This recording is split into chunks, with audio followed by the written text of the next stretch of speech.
Welcome to the Young Decatur podcast, where we discuss various topics and how to respond as devoted followers of Jesus. Thanks for joining us. We invite you to listen in.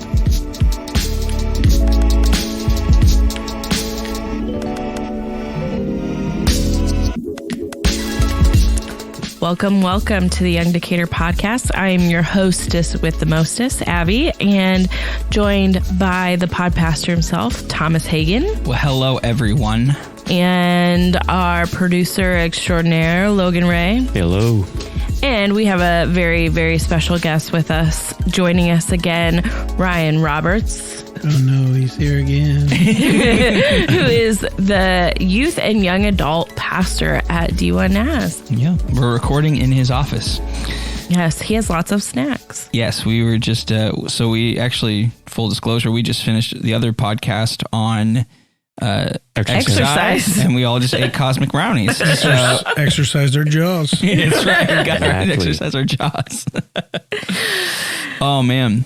Well, you know, about this time last year, I was in Arizona visiting Daniel Toole, and who's a friend of ours who works at the church in the coffee shop, but he was living in Tucson, Arizona. We're in Illinois, and he was like, hey, what do you want to do today? I'm like, I don't know, let's go sightseeing. He's like, I should take you up Mount Lemmon.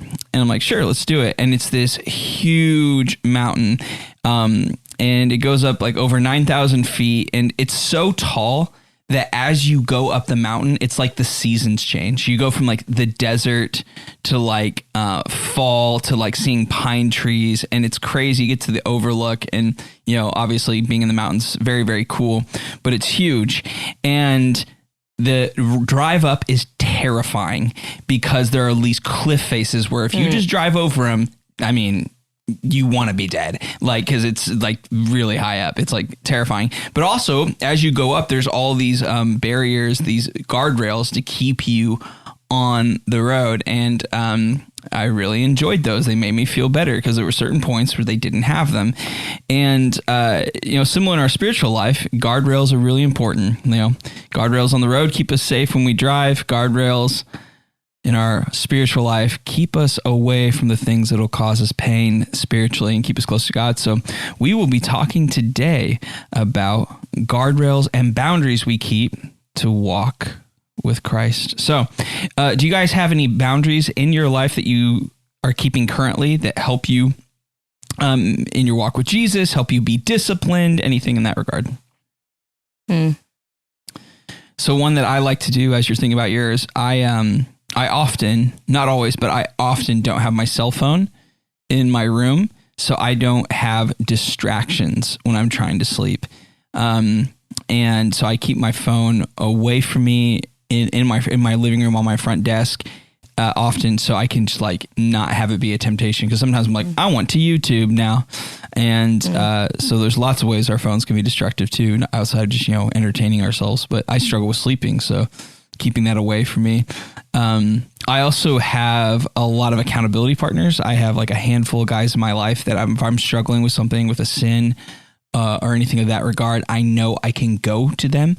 And some of them I meet with weekly, and like they check in on me, or I check in with them, and they make sure that I'm living in a way that honors Jesus. And honestly, I don't know what my life would be like if I didn't have those boundaries, those guardrails, people who invest in me. But what about you, Logan? Yeah. So I have a couple accountability partners that have helped me out a ton if I'm struggling with something, or just checking in, just saying, hey, like, how's this going? And be like, great, bad, etc. And it's always nice to have that person saying like, oh, hey, this is a thing that's valuable, and I want to make sure that you recognize that it's valuable. Mm-hmm.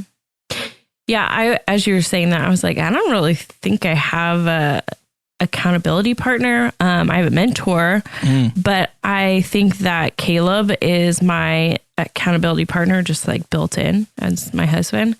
And we push each other. Like, are you reading your Bible? Are you, it seems like you haven't had time to spend in the Word. Like, are you getting that? And so that has really been, he's really pushes me to be in the Word and things like that. But something that I've started doing recently is like setting up boundaries within ministry and work. Because I, a lot of times am just like, I'm really bad at boundaries because as somebody who wants to help and be there for people 24/7, how do I set up boundaries in my life so that I'm not just giving, but I'm also protecting, like my family and my time with them. Yeah, and so yeah. I have started, like, if somebody wants to meet with me for advice, I meet them at the church on Tuesdays, which is the days that I work, and I set up that. Not saying I won't meet with somebody on a different day, but I try to keep it at the church so that I can set up, like, it has to be during the day, which is when I'm free and things like that. Which, Logan, you're really good about setting up boundaries in your work life. Yeah, I try to keep everything at work, and nothing from work at home. I try to, even if it comes down to like remote work, sometimes I'll do it at home because it's like I don't need to go anywhere, but I'll try to get in a different, like, just environment, just to take my head out of, like, just the things at home I need to take care of. I struggled with that a lot with school whenever it's just online. Like, I'd be sitting in my room at my desk and I was like, man, I have all these things I need to do, but I'm not focusing on what I need to do through school at the moment. And I think that applies the same way of, like, at work, I'll do my work stuff, and then at home, I'll do my home stuff. And if some things come up, whatever, but like, I try to really value, like, I'm here for this amount of time for this reason. I'm here at this amount of time for this reason. So I need to put all my attention in that area at that very moment. Yeah. And it's like super hard for me because I'm primarily a stay-at-home mom. And so I work on Tuesdays, and when I'm not at work and somebody reaches out to me about work things, it's so hard for me not to just, like, jump to that and like put my kids off. Not that they're just probably watching, like, Encanto or something like that, but it's like I should focus on them, and I don't want to take away from my time with them and caring for them, but I also have to, I want to be able to get things done at home as well. So it's just like a hard balance of, like, when do I stop working? When do I, all those things. And I think I really commend you, Logan, for how you are able to set up those boundaries. Well, thank you. But yeah, I think that boundaries, initially when we were going to do this podcast, I was thinking about boundaries just in regards to avoiding sin. And now I'm like, oh yeah, boundaries are helpful in every area of life. I love that you guys have brought that up. I'm thinking about too, just like for me, in order to have really good time with God, like I have to carve out time on my calendar and say, this is when I'm with God, or if I'm wanting to make sure I spend good time with my girlfriend, I have to put it in my calendar. I have to put a boundary around that frame of time and say, no, this is date time. This is date time. Being distracted by other stuff. Date Thomas instead of date Mike from The Office. Sorry.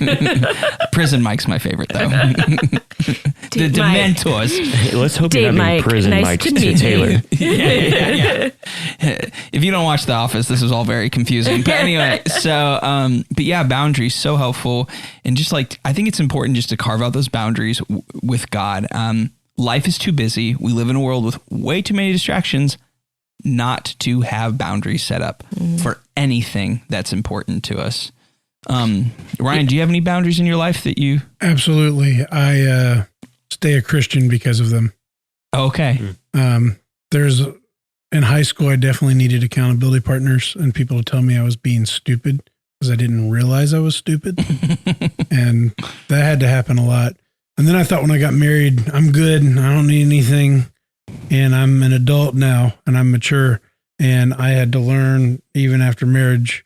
I still need people that are accountability partners and people to take care of me. Yeah. And tell me when I'm being stupid. And I had to go, I think it was like 6 months, a year into my marriage even. I was like, I don't know if I'm being a good husband. I don't know if I'm doing this right. I have anger issues at times where I get too frustrated. And I had to go to my old youth pastor and say, hey, can you help me with this? And now he checks in on me and tells me when I'm an idiot. Yeah, that's awesome. Yeah, it's really good. Anybody else have like boundaries that you're thinking of, like, oh, I keep this boundary now that we're thinking? This isn't like a spiritual boundary, but something I've done recently is I struggle a lot with spending way too much time on my phone watching shorts of any kind. Yes. Like that's just how it is. Like, what is a short?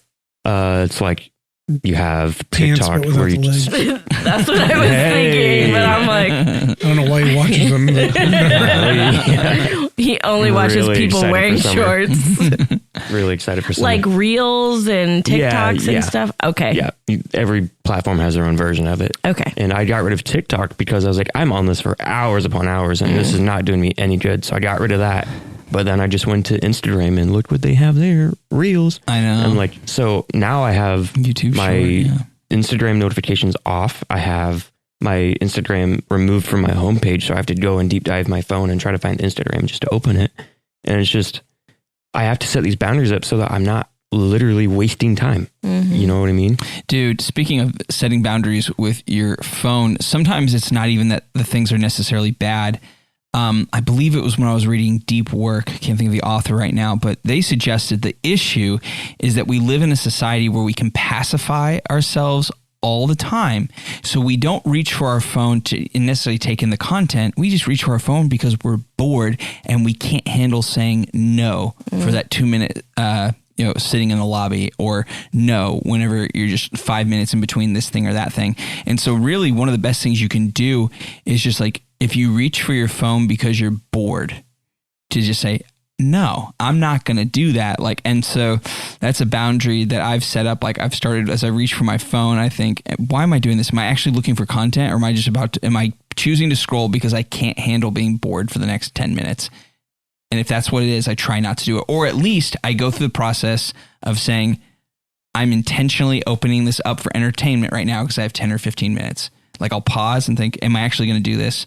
And I've even thought about like having like a timer. There's these app things you can get where you click on an app to open it and it forces you to wait for a 10-second countdown. It's like, are you sure you want to do this right now? And so you can like wait and think, oh yeah, I'm just trying to distract myself.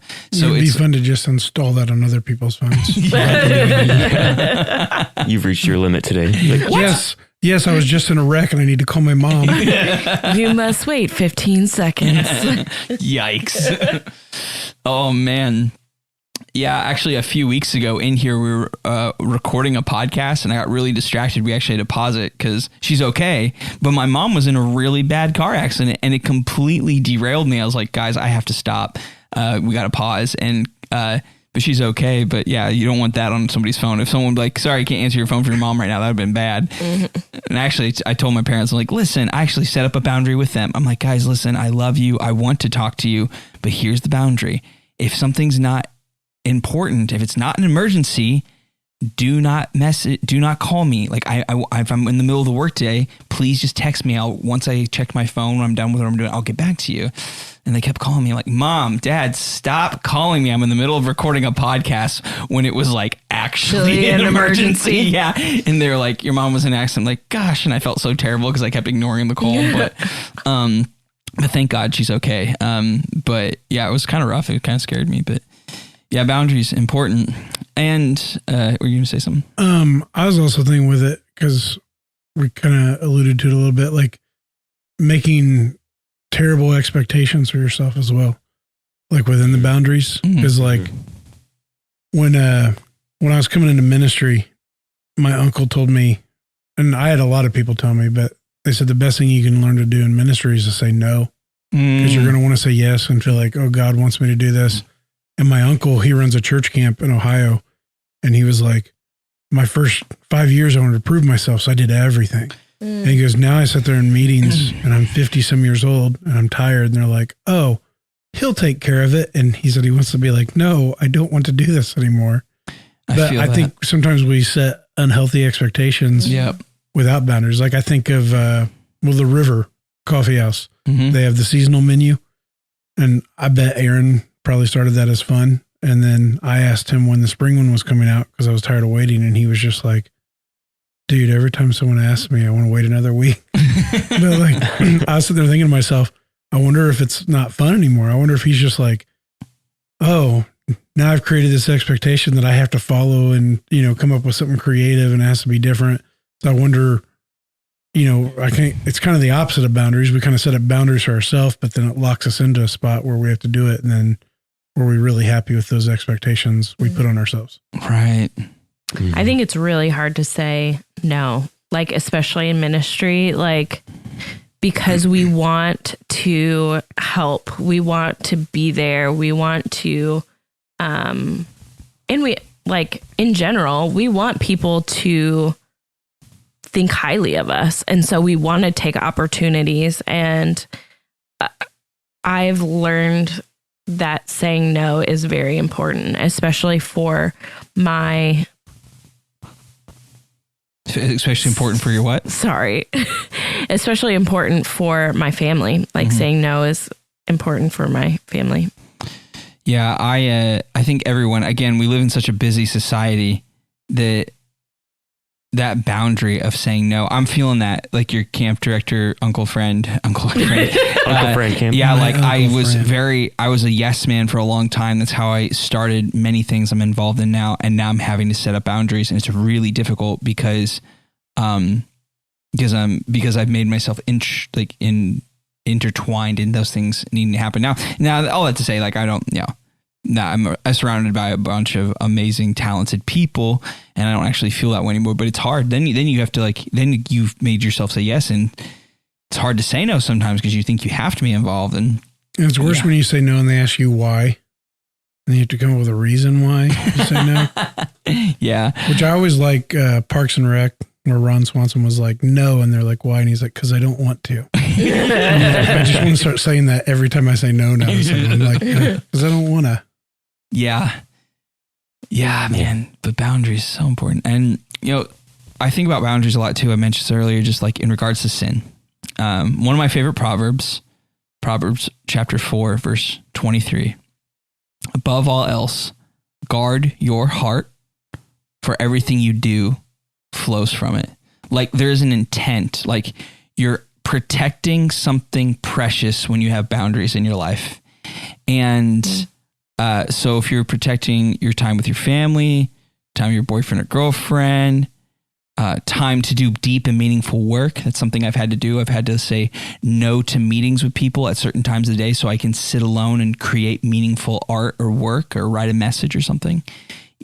You got to protect something. And so more importantly, though, guarding your heart's the most important thing, because if you don't, then we fall into sin, even as believers. And, I think about what Jesus said in the Sermon on the Mount. He would say that, if you look at a woman with lust, then you're already committing adultery with her in your heart. So the best thing to do is to guard your heart from adultery.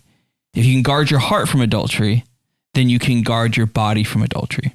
And in the same way, he said, listen, don't hate people, because hating people is like murder of the heart. If you want to avoid murder or violence with people, the thing you have to overcome is the hatred in your heart and choose to love somebody. So even Jesus, in the New Testament, shows us to keep God's standards, you have to build these boundaries around your heart. So again, Proverbs 4:23, above all else, guard your heart, for everything you do flows from it. So if you want good stuff to flow from your heart, protect it. Protect it. Yeah. Yeah. Then what about romantic boundaries? Boundaries between your boyfriend, girlfriend, or I don't even know. Do you guys still have boundaries between your wives and husbands? I think it's more boundaries with other, for me, now that I'm married, I have boundaries that I set with other guys that I'm not married to. I just don't hug people that are outside my family, of the opposite sex. Right. That's just something that I have set up in my mind. I don't even know if that's anything I've really ever communicated with Caleb, but it's just something that I'm we'll just keep that distance. But I think it's more boundaries and emotional boundaries with men of the opposite sex. Well, the men of the opposite sex. Men. Yeah. But yeah, there's something called a lot of pastors, a lot of church workers, and a lot of Christian men follow this too. Something called the Billy Graham rule. And some people see it as old fashioned and not necessary, and it breaks down relationship between men and women. I used to be like, yeah, let's like be free, like treat sisters like sisters. But like the reality is men and women are different, and we just can't act like they aren't. And so the Billy Graham rule is to only if you're going to be alone, you can't be alone with someone of the opposite sex if you're married, essentially. So like our lead pastor Brian does that. He's like, yeah, I just like, it doesn't matter if it's awkward. If there's a car ride and it's just going to be me and Dolores or whatever, he's like, it can't be. Like a third party has to be there, not only to protect, him. I'm sure he's not worried about his marriage, but not only to protect his marriage, but to protect from the perception, because people like to gossip and people like to lie. And you don't have to be working at a church for that to matter, because people do talk. And so I think that's a healthy boundary that a lot of people set. Do you have boundaries with your wife? Absolutely. Yeah. I have to survive by them. What you were talking about though, like the Billy Graham rule the other day. By the way, that's the name of a famous preacher from the 50s, big evangelist. But anyway, yeah. We had a friend of mine was in town visiting, and another friend as well came in, Sam. And Sam is a minister in Champaign. And we were going somewhere, and I hopped in with my friend because I hadn't seen him in a while. And we took off, and Sam hopped in with Sharon. They sat in the back. And the whole time my other buddy's like, what is he doing? It looks like he's in an Uber. Why is he doing that? And I knew why Sam was doing it, but I'm like, I'm just going to act, dumb about it and just be like, yeah, that is weird. Why does he keep sitting in the back? And so like it drove him nuts the whole time. He's like, he's sitting in the back again. What in the world? And I'm just like, yeah, I don't know. But yeah, I had to learn because even coming in marriage, I think I had to have more boundaries just to protect the relationship and try to be smarter about things. And then not just to have the temptation to act, but then like Sharon, I think a lot of girls are like, oh, they're prettier. Like there's so many times where I would talk to anyone and they're just like, do you think they're prettier than me? And I'm just like, what? And so to put her mind at ease, I had to change those. And then just to protect myself from having any kind of temptation as well. Yeah. Had to learn what boundaries to make and put that in. Yeah. The thing is, I think sometimes people look at godly people in relationships and think they don't need boundaries. They're fine. They're so holy and they're so in love with their spouse. And that might be true. They might be living a godly life, but at the end of the day, they're human beings and everyone has to be intentional. Relationships are often difficult enough, so you have to just guard yourself. And I think you're open to even more spiritual warfare and temptation as that when you are, because it's like, it's easy to get someone who always sins.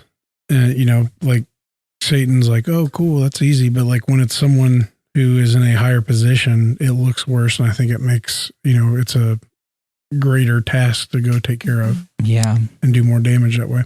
When I was doing premarital counseling, our pastor at the time told us like him and his wife have this rule that if anybody makes the other feel uncomfortable, like they have like the veto power to veto that relationship. And I think that was really like freeing for Caleb and I, especially I think when you first get married, you're more like insecure about the relationship. I remember like feeling uncomfortable, like sometimes when Caleb, like Ryan was saying, like he was talking to a girl and like it, now I don't feel that way. But especially when you are first married, I had those feelings. And so we've never had to do that, but like we still have the freedom to say like, that relationship makes me feel uncomfortable. Like I want to veto that, that friendship. Not that they would like cut off all ties, but just know that does make me feel uncomfortable. But I want to go back to the dating because we kind of hopped over that. Yeah. What have you guys set up in your dating relationships? Any boundaries? You want to go first, Logan? Yeah. Primarily, we've set up a lot of physical boundaries with each other. Like obviously we're not doing this or that until, marriage or whatever, but there's other things that I've got from friends where they will say we have to be done hanging out at this time so that in the morning we can still make it to our Bible study or our quiet time and all that in the morning. Because if we aren't putting Christ first in a relationship, then what are we putting first in a relationship? Absolutely. Which I think is really powerful to think about. Yeah, those are the top two, I think, but there's so many others that you can do. Yeah. I've heard like financial boundaries where it's like, hey girl, you're expensive. I'm just kidding. That's not how it is, but can you imagine? That's every girl.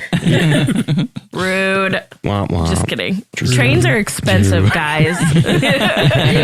Caleb spends money Caleb too. and his trains. Yeah.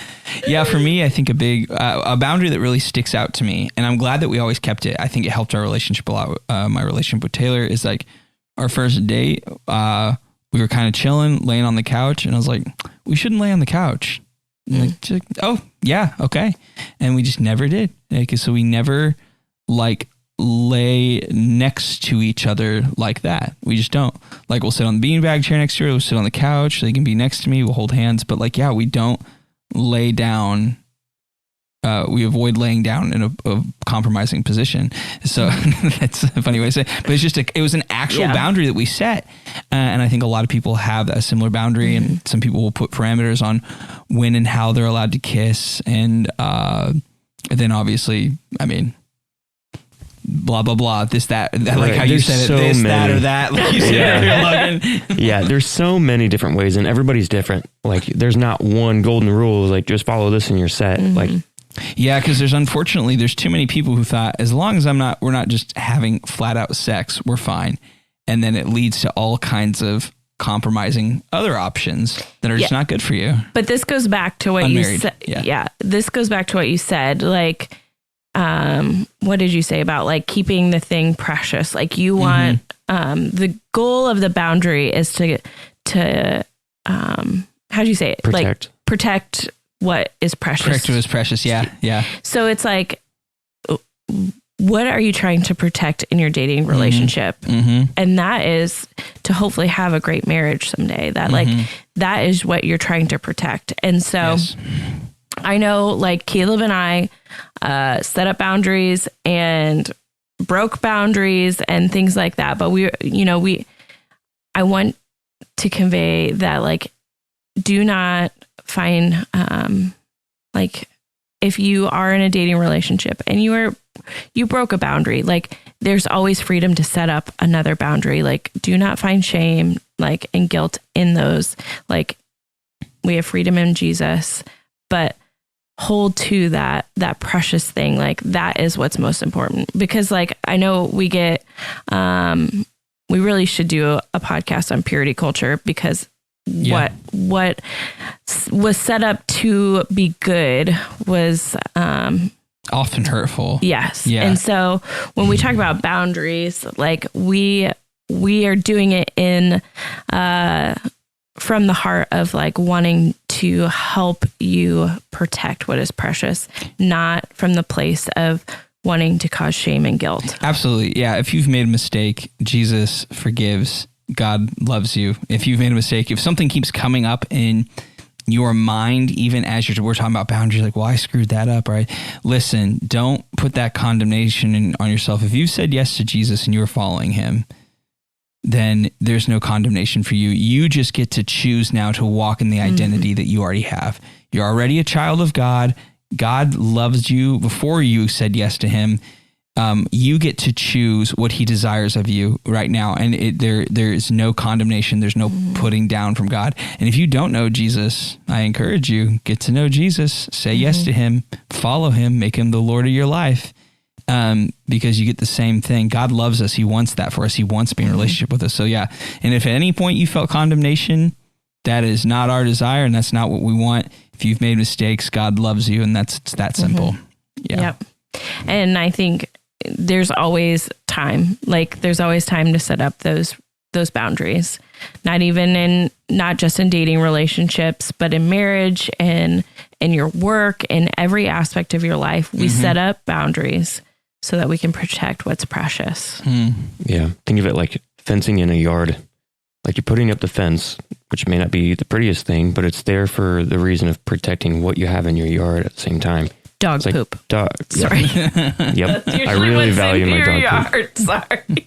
Not the dog that makes the poop, but the dog poop itself. Sorry. Yeah. It's I good. put it up so my dogs don't run away, so they know that I love them. Yeah, There that you works go. too. They'll never leave me. Remember that time CJ, our friend, was babysitting your dog and you opened the door and the dog just left and he had to wander around No, town? that was Nick. That was Nick? Yeah. Oh, goodness. And Sorry, it was- CJ. Didn't mean to put you on it was- blast, bro. CJ Was was it you? actually But the Nick, reason you are on blast. he was found. He actually went to pick up CJ, and like Raylan loves CJ, so like That's right. I forgot started about that. walking Nick's like, through the CJ, park. come with me. I lost the dog. yeah, they started walking through the park, and Raylan's like, "It's CJ," and went running up to him and almost tackled him, and that's how they caught him. That's amazing. Nick was like, "I know exactly what bait to go get." CJ. Man, for those of you who don't know our friends out there, they're both pretty awesome. Oh, yeah. Yeah. Well, guys, good stuff. Let's keep boundaries in our life, protect what is precious. Proverbs 4:23. This is a good verse to know. Above all else, guard your heart, for everything you do flows from it. Great. Yep. And Logan, tell them where they can find us at. Follow us on Instagram, like us on Facebook, subscribe to us on YouTube. You listen to us wherever you like to listen to your podcast. That's where we And are. set up boundaries, but also set up those reminders when you get our podcast by Smash that like button, hit that notification bell. Tell us, I don't know. That's all I had going on. All right. We'll see you next time. See ya. Bye.